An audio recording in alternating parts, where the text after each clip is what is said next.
This is Teachers Talk Radio, and you are listening live.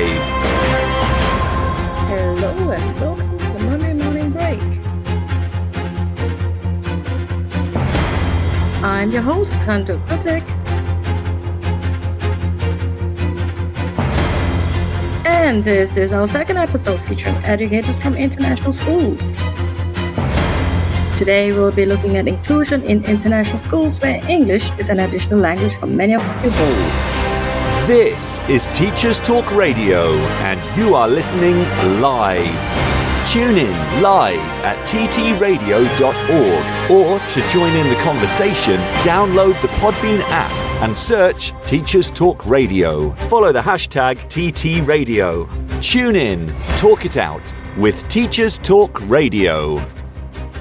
Hello again, and welcome to today's show.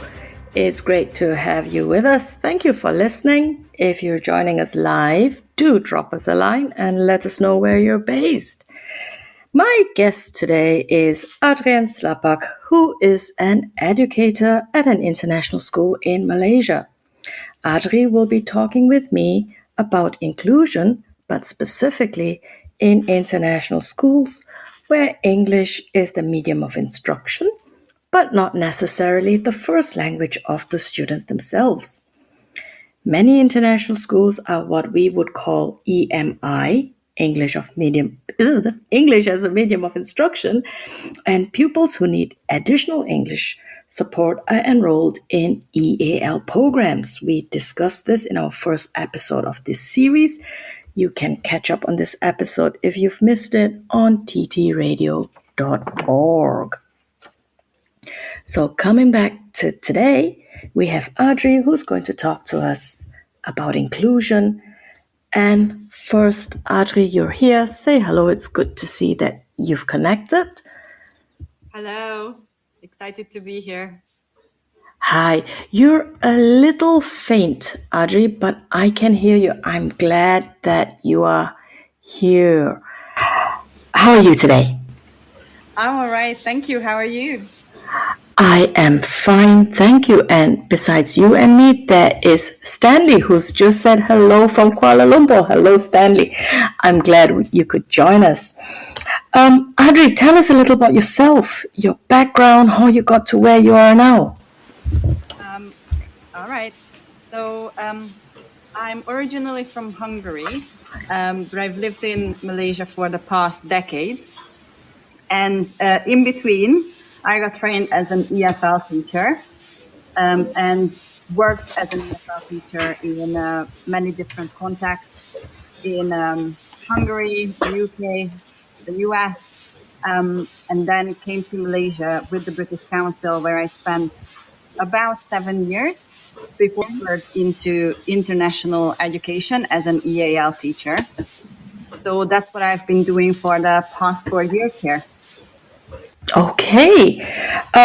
You know what I find really fascinating about international schools and really your trajectory, it's just like me, we start somewhere and it takes us a couple of years before we get to that place where we say, okay, this is what I'm passionate about. This is what wows me. And you're in an international school, and what's I think really exciting about your setting is that on the one hand, we think that international schools, they're the same everywhere, they're similar, and they have some similarities. They follow, either an IB curriculum or British curriculum.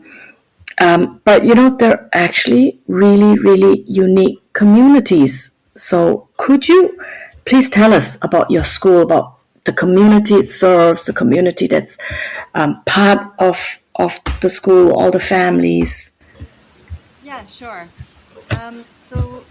Yes, as you say, schools are often similar in some sense and very, very different in another sense. And I guess community is one of those where the differences can be quite big, because it's not the first international school that I work in Malaysia, and yet the community is very different.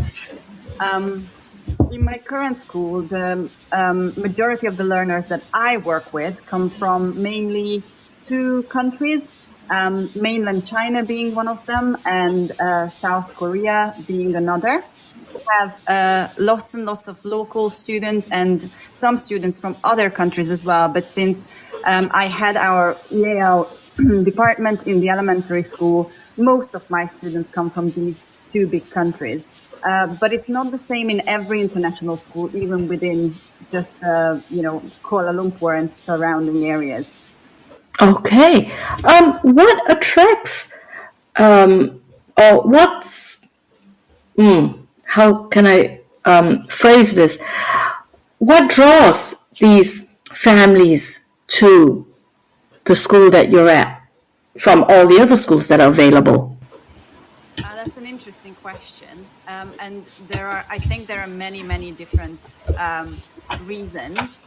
And I'm not sure I know the exact reason why most families choose us, but every school has their own unique selling point. So the school that I work at has a couple of these. For instance, our math curriculum is based on Singapore math, so that sets us apart in one aspect. In the elementary school, we also have Mandarin lessons every day. So this is Mandarin second language or first language, depending on the learners. That's not the same in every school. And if these two areas, for instance, are priorities for parents, then I think they will choose our school. I work for a Lasallian school, so for people who are for whom that ethos is important, again, will probably choose our school. They might choose our school for when they come and see and tour the school, it might be that there is something about our facilities or about the community feel of the school that they like. I guess in with older learners in the high school, they might choose it for whatever IGCSE options are offered. That could be a pull factor as well. Maybe even for some parents and their children, our extracurricular activities are intriguing, and that might be a reason why they would want to come and learn with us. Okay. And overall, isn't it, the whole school ethos, I think it's not unlike what we do ourselves wherever we are when we look for schools or colleges for our own kids. We go to open days, we visit the school, we see how we feel, what kind of feeling we get. How long, I don't know if you can answer this question. I know you said that your school is quite new, is that right? You mentioned that to me. It's about 4 years old? It's 8 years old. It's 8 years old. Okay, I kind of just half that. It's 8 years old. How long on average, if you can answer that question, do families stay with your school? So this is a little bit tricky for me to answer because I've only been with my current school since August. I know that there are families who've been with the school for several years because their children of different ages are studying in the school. And I know that it is very important for my school that for our community, it's important that there is longevity. So this is something that the FLT prioritizes, to try and build that community feel. But of course, we do have learners who are only with us for shorter periods of time, and again, that can be for many different reasons. Some people come here because of one or both parents' jobs take them to Malaysia, and inevitably when that employment ends, they might have to leave. Or sometimes they might just take the opportunity to come abroad and let their children go to school here for a couple of years so that they can learn English better, or to have the experience to study in an international school, and they might be relocating to a different country or going back home. Okay. Well, that's really, I think in order to understand inclusion, in order to understand an EAL program, it's really, really important to understand the context of the school. So when we come back after our weekly Teachers Talk Radio news, we're going to begin with clarifying what inclusion is, and then we're going to see what ideas and advice you have from your experience. We'll be right back. I've always considered myself to be a caring head teacher who acts sensitively to support staff mental health. But what I found increasingly difficult was managing the negative impact on staff mental health when resolving issues related to their employment or daily work. Heartfelt Leadership has been developed by Teachwell Toolkit as a handbook to support head teachers to overcome the challenges of school improvement while supporting staff well-being. We know that difficult conversations can quickly turn into conflict if procedures are not fully transparent, understood and followed. Our handbook takes you through step-by-step processes while maintaining mutual respect, avoiding conflict and finding solutions. This is Teachers Talk Radio News with John Gibbs. The first story this week is once again Ofsted. Following last week's news that, contrary to advice from the cross-party committee in the House of Commons, the government would persist with single-word assessments of schools. This week, Ofsted Chief Sir Martin Oliver announced that he would like Ofsted inspections to feel more like a peer review.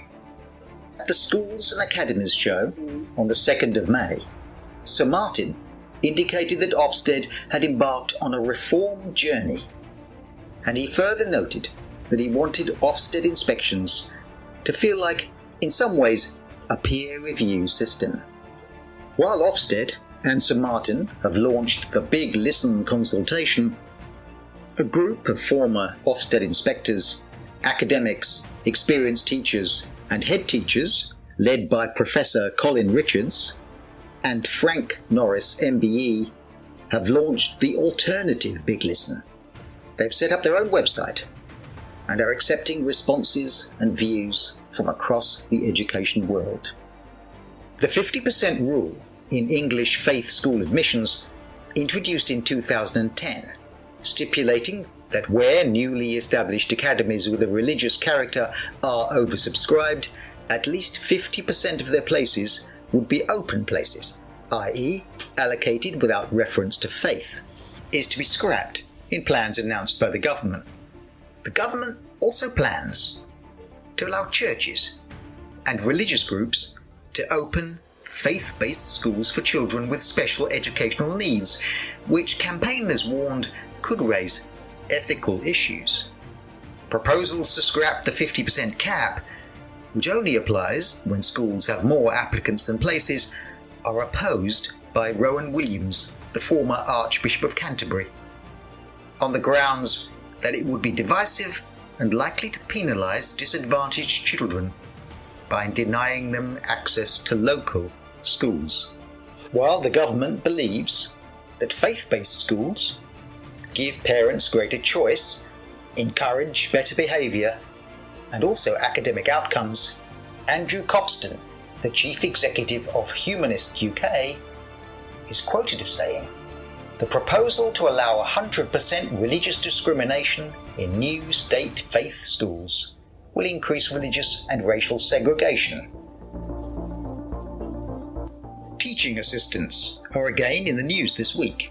While recent stories of their declining numbers, their stagnating pay, have been regular features of the news, this week a survey reported in Secondary Education News involving 6,000 teaching assistants in England and Wales found that 39% are covering classes for at least 5 hours a week. A further 15% say they are leading full classes for at least 11 hours a week. National guidance states that support staff should not actively teach any classes they cover, but 75% of the teaching assistants said they have ended up teaching rather than supervising. Astria Academy Trust, which controls 26 schools in the Yorkshire and Cambridgeshire area, is seeking to hire a new executive head teacher on a salary between £116,000 and £133,000 a year. These salaries might seem generous in the light that the St Ivo Academy, a secondary school in St Ives and run by the Trust, is making cuts for classroom resources, but it should also be placed in the light that the new executive principal position comes with 3 layers of management above it. Above the new executive principal would be secondary regional director for Cambridgeshire, Jo Mayhill Johnson. Above her, in the Trust's hierarchy, sits Richard Tutt, its director for secondary education, and above him, Rowena Hackwood, Astria's chief executive.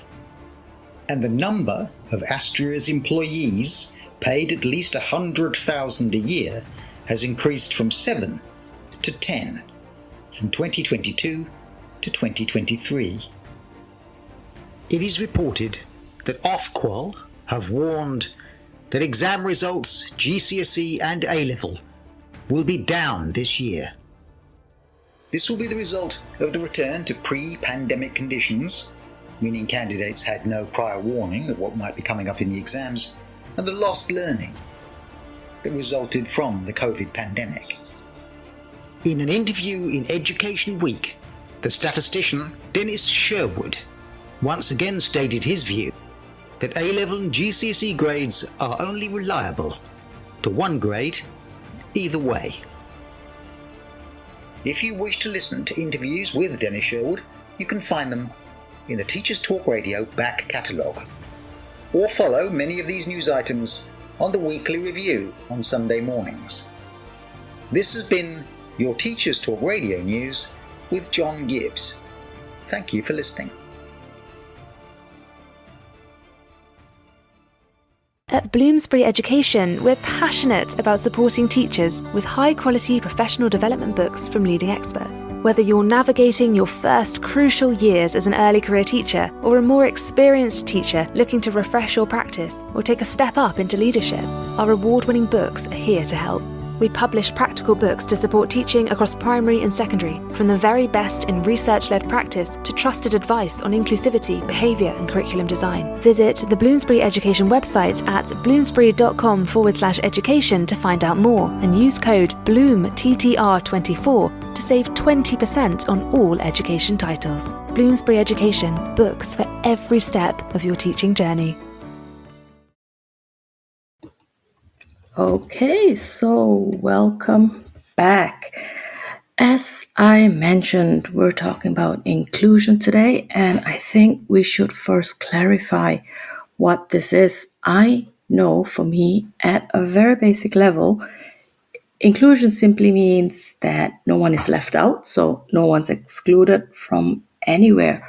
But really, in education, what does it mean, Adri? Very good question. I have, there are different ways, I think, to define what inclusion is. When I think about the context where I work currently, I think about inclusion in terms of what's practiced in schools. So, for instance, Chowdhury refers to, school practices as segregation, where different learners are kept separately, versus integration, where everyone is in the same classroom, but learners with additional needs either sink or swim, or inclusion, where all students are in the same classroom with the necessary and appropriate support. So when we work with our EAL learners, we are trying really hard to make sure that they are included in the lessons as much as possible. And so this is sort of what, in practice, this is what I look at when I think about inclusion in a medium, English as medium of instruction school. Okay, that's interesting. And that, for me, for example, is confusing already. Because I would have thought, from my own EFL background, I would have thought that having students in an EAL program, or when students come into an international school and English is for them the additional language, and they have that EAL program that EAL support, that's actually already segregation, but at the same time, it's kind of like a vicious circle to me. So they're segregated from their mainstream classroom, but they're included in the wider educational system through their EAL program. How does that work? Another good question. So first of all, there is no perfect solution, I think, or at least I have not found one yet. If anybody has, please let me know. And you're right. We have to make sure that we meet the needs of each individual learner, and so we might be segregating them at times with the foresight of inclusion in the main classroom. So another way, I guess, of looking at inclusion is what Evan says, that there are, different aspects of inclusion in a school. So how can you academically include learners? For instance, are there learning assistants who can support a learner so that they can stay in the mainstream classroom alongside everyone else, but get the necessary support? Is EAL support staff available to co-teach or co-plan for successful inclusion in the mainstream classroom? But also, are any of these support staff available to maybe at times withdraw students so that they can learn what they need to learn, so that at a later point they can participate alongside everyone else? Then there is linguistic inclusion. So how can you make sure that EAL learners feel included in a linguistic way? For instance, are you allowing translanguaging in the classroom, which in a simple way to explain that would be, are you allowing the learners to use their home languages where it helps them keep up with the content of the lessons? Do they have access to home language materials that they can read or watch or consult? Are there parent workshops where EAL learners' parents, who are likely also not proficient speakers of English, can come in and participate? There is also social inclusion. So are there any home language social groups that the learners can join? How can you induct the whole family into the school rather than just the learner? How do they become part of this community that we mentioned before?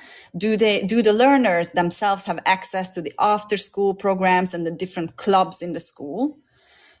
And then I guess a little bit like underlying all of this is attitudinal inclusion, which is on part of the teacher. So does the teacher have high expectations for every learner in their classroom? Trying to avoid this like often prevalent view where EAL becomes a deficit, which it isn't, in my opinion. Can teaching staff embrace multilingualism and plurilingual approaches so that learners can actually be included in the classroom alongside everyone else? So there are lots of different ways in which we can look at it. And sometimes, actually oftentimes, we have to make concessions. So I can give an example from the school where I work at. I mentioned that we have Mandarin lessons every day. So our lowest attainment level learners, I mean, new to English to developing competence level EAL learners who are brand new to the language or not quite able to participate in a mainstream classroom without a lot of support, come for immersion classes once a day instead of attending Mandarin lessons. So this is a concession we're making because Okay. it gives us access to the learners once a day for 45 Mm-hmm. minutes without having to take them out of other content lessons. Now, I'm not saying that this is perfect solution, and I'm not saying that every school would be able to do this. For us, as I mentioned, because of where most of our learners come from, Mandarin tends to be either their main language. If not their mother tongue, then it's the language that they studied in, if they come from mainland China. And if they come from South Korea, it's an additional language that they usually have not had any background in. So delaying when they start learning that language a little bit and giving priority for them to catch up with their English is a concession that we are willing to make, so that we can give them more English, especially when they are very new to the school.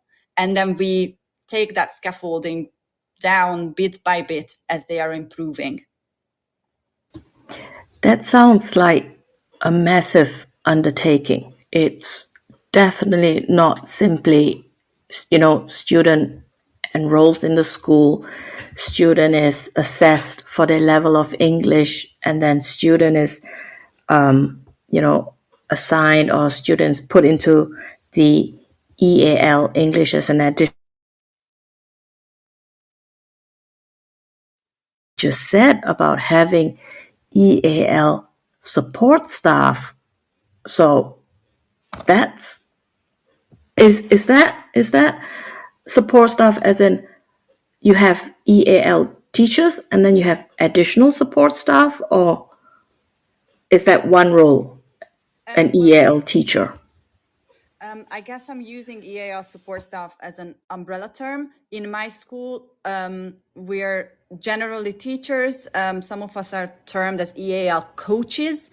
In other schools where I worked at, they might have been learning assistants who were providing EAL support. So it really depends on what's available within the school, or what's the setup in place. Thank you. And definitely from the way you've described it, it's not special education needs, right? I mean, I think in other schools, like in Germany, if we talk about inclusion in school, then we're referring to students or pupils who have special educational needs. But this goes beyond that. You look at everything, from linguistic inclusion, learning support, the language support, and then also what you said about translanguaging. And it's something I touched on in an episode earlier in the year about the use of the home language. So definitely a very, very different way of teaching EFL, where in an EFL class there's a lot of push for English only, trying to get students away from using the home language. There's still that perception that you learn better when everything's just in English, whereas in your setting, and what I know also from many other international schools, that acceptance of translanguaging as a strength rather than as a display of weakness is quite prominent there in the international school. How many of you work together in a team at each level in your school, or however the school years are divided in your particular context, Audrey? Sorry. So in the elementary section, there are 4 of us. All 4 of us are teachers. because, as I said, we see our students every day. So these are run as separate classes that we plan and deliver ourselves. And these are all bespoke based on the needs of our learners.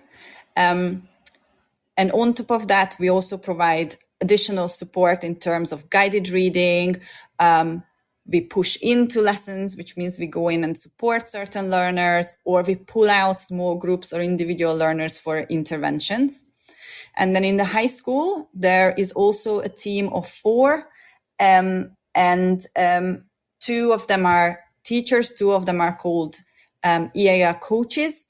And their timetabling is slightly different because they do EAL lessons at the same time as English. So the idea there is that English is streamed until the learners are ready to join a first language English class. And then, of course, at Key Stage 4 level, learners either take English as first language GCSEs or English as second language GCSEs. And the coaches do a lot of intervention and in-class support. So they go into subject teachers' classrooms and they work with the EAL learners, supporting them in accessing the learning that's happening in the classroom. And the more you tell me, the more I'm convinced that this is a massive undertaking. It's so much more than what I do in my own EFL teaching. I salute you. You must have a very heavy workload. Yes and no. As I told you, right, I come from an EFL background as well. So I know that, every teacher, regardless of where you work, we all work really, really hard and have a heavy workload.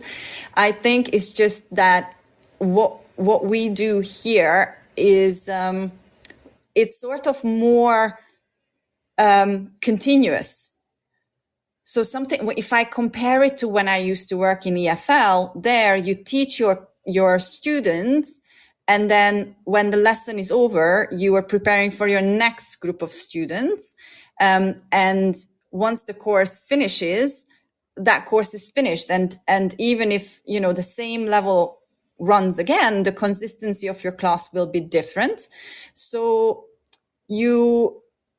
obviously you are invested in your learners and their progress, but differently, because you don't see your students as frequently as we do. We see our students all the time. We see them in our classrooms. We see them in other people's classrooms. We see them when we are on duty at the playground at lunchtime. And so we get to know them as people. And the part of what we do is almost like pastoral care, because when we are on duty, we pay attention to, this is a child who's recently arrived to the school. They don't speak much English. Are they making friends? Who are they playing with? Do they seem happy? When the pressure is off, when it's not a lesson, are they generally behaving like you would expect that child to behave at that age? And if not, then we start asking questions. Why? What's happening? Let's reach out to the parents. What else can we do to support this child so that they feel like they are a part, a member of our community? And of course, we can do this because of our setting. And this would be very, very hard to do at a different setting like the one that I imagine you work at. I hear the passion in your voice. I really, really do. Yes, I mean, I do follow my students. I get them when they come in at the age of 19, fresh out of school. I teach a course for first semester students, and then I teach another one for it's an upper level course. They're usually in their 5th or 6th semester when they come to me. So I see them, but I don't have. It's a bit wrong, and it sounds very wrong now that I'm thinking of it. I was going to say I don't have necessarily that same duty of care to them. You see, that just sounds awful now. But they're older, and it's their choice to come to university. It's their choice to study English, and English is a foreign language to them. So they're quite independent and they look to see, how they can make it work. And for me as a teacher, I do try to pick up the ones that I see, are sinking or falling by the wayside. But it's very, very different from what you do. I have two questions. My first is, do you have any English L1 students in your setting? And if yes, how do they support the students who come in with little or no English? Yes, we do. We do have a lot of students who speak fluent English. English might not be their home language. I'm thinking about my child, okay? I'm going to use my own child as an example. She's in year 1. For all intents and purposes, my daughter's first language is English. It's not her mother tongue. One of her mother tongues is Hungarian, the other is Cantonese. But she's a fluent speaker of English. She's never actually required any support with her English. And because Malaysia is a very special linguistic context, this we see very, very frequently. We have a lot of students in our school who speak English at home, even though technically that's not their mother tongue or their home language. But they come to us as English speakers. And then we do have, expat children who come from countries where English is the main language, and then that would be their mother tongue, of course. Now, how they support the EAL learners in the classroom, that's very interesting because they do support them, and they support them in a lot of different ways. The school, in the elementary school, we use Kagan strategies, which are basically communicative pair work and teamwork strategies. And this is an expectation in every classroom. So because of that, every learner will end up working with every other learner in the classroom at some point. So there is no set seating. The seating changes day by day or week by week. And so there will be times when, learners of the same mother tongue will be working together, and there will be times when they won't. And then we do a lot of professional development in our school as well. And we're very active, my team and I, we're very active in trying to support our class teacher and subject teacher colleagues in ways in which they can make sure that that learners have access to home language buddies at certain times in the lesson if that's needed, but also that they get access to more knowledgeable peers and good language models when that's what serves them best. It's one activity that I have recently seen in a colleague's classroom is it was an English lesson. They were reading from the class reader, and after the initial reading, when they looked at the comprehension questions that all of the learners had to answer, obviously all the questions were in English, then the students could walk into their what they call home language corners, where they could get together with students who speak the same home languages to discuss their answers to those questions in their home languages first before they had to report back to the class. So that's one way in which we try and make sure that the learners in the classroom are supporting each other. And then sometimes what's really interesting is I've seen learners whose first language is English move from their home language corner into the Mandarin corner so that they can practice their Mandarin second language. That's so cool. That is so cool. And I like the strategy that you mentioned about, the kids being able to move to their home language corner and, to discuss the reading. I think, it's that positive view of translanguaging that, showing the kids that we know that we know that you've probably understood this reading that you've done, but we also recognize that you may want to process it, negotiate meaning with your peers in your first language, and then come back and share with us what you know then in English. The teachers, I have a question now about your teaching staff, your subject teachers. I know that, for example, with EAL teachers, a lot of them who go into the job will have had experience working with international kids, international students. They're familiar with, the different levels of English, of, the medium of instruction. How is it with the school teachers, with the subject teachers? Are they familiar with, working with students with additional English language needs, or is it, for some kind of like a culture shock? Well, it's a little bit hard for me to say because, as I said, I'm quite new. So I don't know what it was like in the past. But I think now that the school is in its 8th year, this is probably something that they actually emphasize during the interview process. So that means that by the time the teachers actually arrive at the school, they shouldn't be surprised by this. And hopefully this is something that they carefully consider before accepting the job, because it is a big part of what they will end up doing here, working with learners who are learning English while they are also learning through English. Quite a few of my colleagues have come to us from other international schools in other parts of the world. And especially if they've already taught somewhere in Asia, then I'm pretty sure that they've had this experience before, because this tends to be the case in this region. I've recently had some colleagues who've relocated from the UK, and it's the first time that they work in this part of the world. But they tell me about all the, refugee children who arrive to the UK, to schools that have never had any EAL needs before. And now suddenly these learners come and they don't speak English, and how the teachers are trying their best to make sure that they are included in the school and in the classrooms.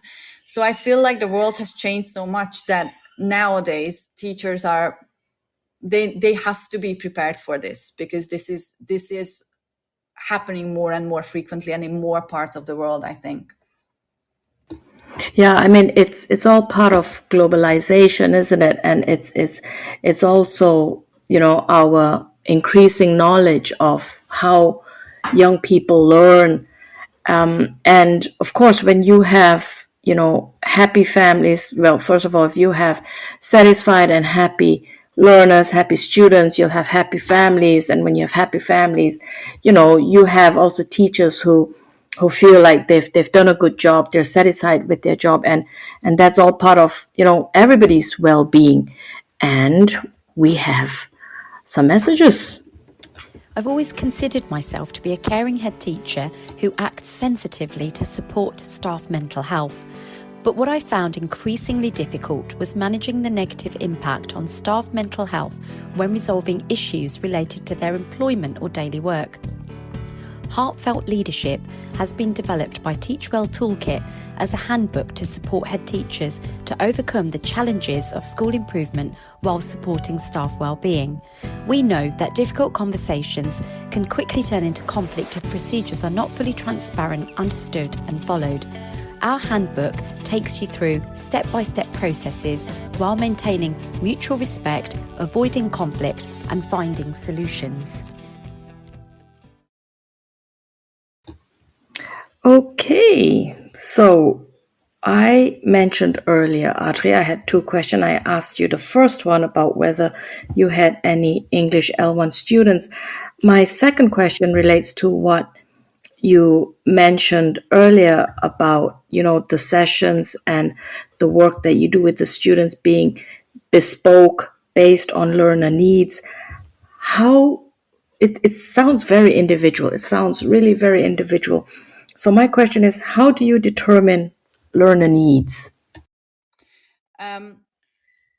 We rely on our admissions process to provide us with as much quality information as possible. So when a learner first applies to the school, they go through a quite thorough admissions process, a part of which is that they do an interview with somebody from our SLT. If they are in the country, then this happens face to face. If they are not in the country yet, then this happens online. So while our SLT are talking to the learner, they also complete an English placements test, which gives us a CEFR score, just so that we have a baseline, just what to expect. And then if the based on the CFR score, CAT4 scores, and the interview with the SLT member, a decision is made at the admissions process whether the learner will be given an EAL conditional place, at which point I get the information about the learner, and the high school EAL leader will get the information about the high school students. And in the elementary school, most learners will be in an immersion class, at least for the first couple of weeks, because we want to make sure that they have a sort of like a soft start. We'd like to know who they are. We'd like to find out as much about them as possible, but also just give them the time to get comfortable and be able to show us exactly just what it is that they can do. We also we use the Bell Foundation assessment framework as our EAL assessment framework. So this is all formative assessment. In the elementary school, we don't do any summative assessments. And a big part of the initial assessment of that is classroom observations. So we go into classrooms, subject lessons, unobtrusively, and we observe all of our learners, but of course, keeping a keen eye on the new arrivals, just trying to see how much support do they need in the different subject areas. Are they generally, do they understand how the classroom works? Because sometimes, it's a culture shock that classrooms are very different from what they are used to. Yeah, definitely. So, just trying to see them in many different contexts. We also keep an eye on them, as I said, when we are on our duties and when we see them around the school. We also offer after-school classes for learners who come in with new to English levels, and this gets identified, as I said, at the admission stage. So this is decided on really quickly. And then during the term, we reassess them at frequent intervals based on what we see in the classes that we teach. And also we go in and try and observe them as much as possible. And of course, we're not talking about full hour-long observations, but we do tend to go in at key times to see our learners try and do different things in the classroom, so that we have more of an understanding of what they are able to do with English and in English, and which are the areas that they still need support in. And then we also talk a lot to our colleagues, the class teachers who spend the majority of their days with these learners, before we make any decisions about who leaves our immersion program and graduates into being an intermediate learner, who then get other types of support less frequently sometimes. So it's all a communicative process that we go through, that we also involve the parents in. So we have parent-teacher conferences every term. We communicate with the parents in writing through Seesaw that allows the parents to translate our messages. And we reach out and try to get as much information about the learners as possible, so that we can tailor what we do to their needs. Now, it would be amazing if we could work with every single learner individually. That's obviously not the reality. But what we can do as much as possible is keep our EAL class sizes small, so that we group students together who have similar needs, so that we can target those. And then for certain students, They might come in the mornings for one-on-one interventions, or we try and find time during the day to see them. We've also started experimenting with precision teaching, which is a one-on-one teaching strategy that only requires 10 minutes a day. So it's the little and often strategy that we're trying to employ here, so that we're not overwhelming our learners, because some of them are very young. I mean, we work with learners from between the years of 1 and 6 in the elementary school. So our, year 1 students are as young as 5. I tell you, that is, the more you tell me, the more, I'm convinced you guys need a medal or an award or something like that. It sounds like you're doing so much. I mean, precision teaching, 10 minutes a day, one-on-one. I couldn't do that. I mean, I do, my regular prep before and after, but you have this admissions team, you have things you do with the learners before they come to school, and then you come in and observe them in their immersion classes unobtrusively. That's a lot of work. That is a massive amount of work. Two things though before we continue. You mentioned a CAT 4 score and SLT. Could you maybe just elaborate on that for people who are not in the know or who are not familiar with these things? Yes, of course. So CAT 4 is an admissions sort of test that a lot of international schools use. They focus on different areas, and they give a score that shows whether the learners, whether there is any sort of bias in the way that the learner completes different tasks. So most of the learners that I see the CAT 4 report for, they might have a linguistic score that's relatively low, because obviously English is, their English hasn't developed yet. But this is an admissions tool that gives teachers a benchmark. For what I do with my learners, this is sort of less important. But it's a good indication sometimes of other underlying needs. So it is also something that our SENCO looks at. And of course, we do have EAL learners who also have other SEND needs. And I work really closely with our SENCO to try and help them as much as possible. SLT is Senior Leadership Team. So that in my school, that means we have deputy principals in both of the schools, and then we have heads of school. So we have one for the elementary school, one for the high school, and we have our principal who oversees the whole campus. I'm glad you clarified that, because I honestly, in my head, I thought SLT was second language teacher, and then I was thinking to myself, what would that second language be? Silly me. I'm sorry, I didn't clarify that. Yeah, so it's the senior leadership team who conduct these interviews at admission stage. Yeah. Okay. Cool. See, that brought my train of thought here. Yes. Do the kids and do the teachers have longer days in school because of all this additional, on the part of the teacher, this work that they're doing, and on the part of the students, these immersions and, these, are they extra classes? Are they in school longer than regular kids? I don't know what regular is.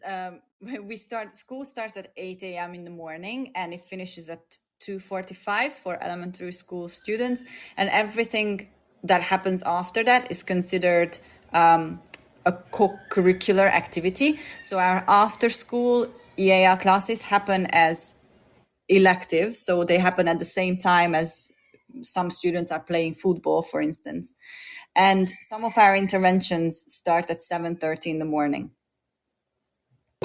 Okay. Well, I mean, my son's in elementary school. He's in year 3. He starts at 8, and twice a week he finishes at 11:20, and the other days I think he finishes at 12:20. So that, for me, to finish at 2:45 is a very long day.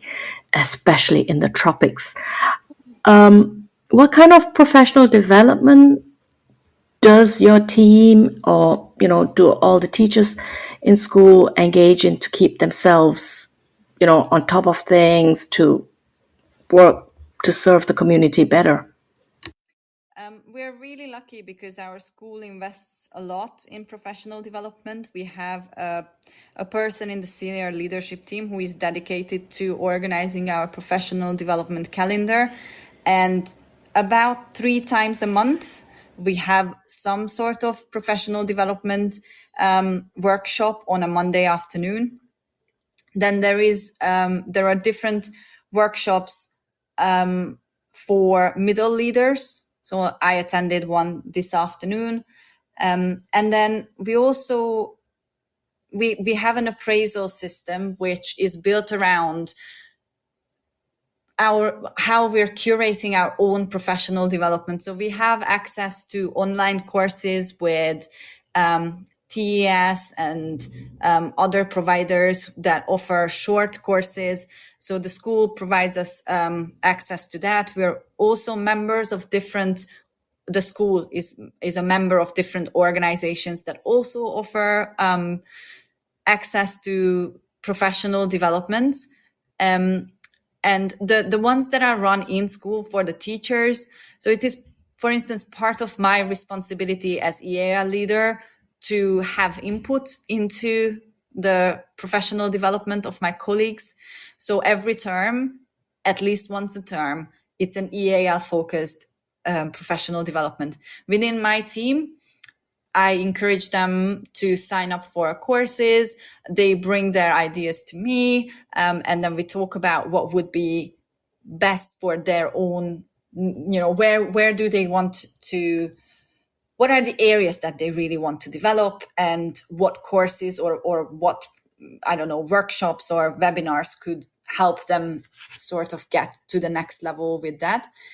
I'm also head of I'm also the coordinator of one of these local Malaysian international school groups, where I lead on the EAL section. It's called a primary EAL network. We meet once a term, and we are just now we're organizing our first face-to-face CPD as well. So we try to leverage what we already have access to at the moment. But the school in the past has also got in consultants who could help senior leadership align themselves and decide how best, for instance, to tackle the EAL need that the school had. So it's really nice to work for a school that actually puts a lot of effort into making sure that the teachers do get the professional development that they need. Thank you. It sounds like a very, very supportive environment, and I can tell why you're so passionate about what you do. If you've got something that about your teaching that wows you, where you say, "Oh, this is what rocks my boat," and you're then in a setting where you can really, really grow, then of course your passion will grow too. What's if you had 3 wishes for for your school, for yourself as a teacher, for your students? What would they be? 3 wishes. That's a difficult question to answer because 3 is sometimes it's not enough and sometimes it's a lot, right? 3 wishes. Okay, here we go. I wish for more time that I could spend with my colleagues during the planning stage. I think that's where I could probably be the most impactful, and both for my colleagues, but also for the learners. I also wish I had more time to run CPD myself. I'm quite passionate about that, so that's just a personal thing. And I wish that I could work more closely with the high school EAL team, which is currently, we do, communicate with each other regularly, but because we are on the same campus, but our timetables are completely different. And I would just love to be able to work more closely with them and see what they do, maybe observe some of their lessons. Yeah, I think that's it. Thank you. Thank you so much, Adri. And again, as I said earlier, you guys deserve an award. You guys deserve a medal. I can hear the passion in your voice. Thank you for joining us. That has been really, really insightful. Thank you to all our guests for being with us. Today we have other Teacher Talk radio shows. We have 2 more later today, and we have many, many more, almost one each day of the week. So do go to our website, ttradio.org, and you'll find something that you'll really enjoy. Thank you, Adri, and thank you everybody for listening in. You've been listening to Teachers Talk Radio. Tune in live and listen back at ttradio.org. We look forward to hearing from you next time on Teachers Talk Radio.